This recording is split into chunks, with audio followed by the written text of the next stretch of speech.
नमस्कार, GS9 news मध्ये आपल्या सर्वांचं स्वागत आहे।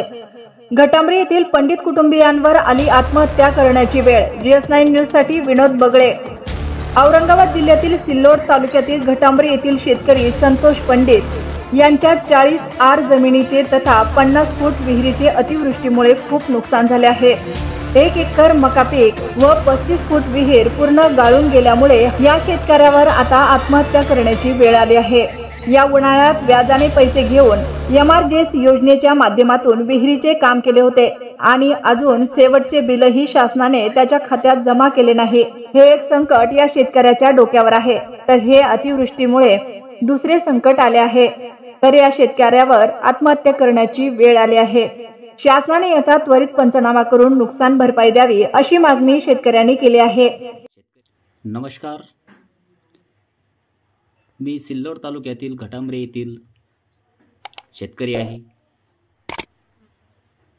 रात्रीच्या झालेल्या मुसळधार पावसामुळे खूप मोठ्या प्रमाणात माझ्या शेतीचे नुकसान झालेले आहे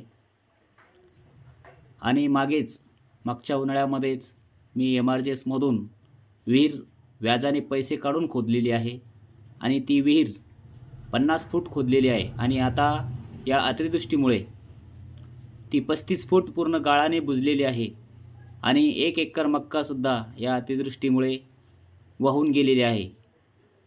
तर आज रोजी मी बँकेचे कर्ज व इतर खाजगी कर्ज कसे फेडायचे हा प्रश्न निर्माण झाला आहे आणि आज माझ्यावर आत्महत्या केल्याशिवाय पर्याय नाही असे मी या ठिकाणी शासनाला या ठिकाणून एक संदेश देतोय की मला लवकरात लवकर या ठिकाणी अधिकाऱ्यांना पाठवून पंचनामा करण्यात यावा व लवकरात लवकर या ठिकाणी नुकसान भरपाई मिळावी, नसता मला आत्महत्या करण्याशिवाय पर्याय नाही।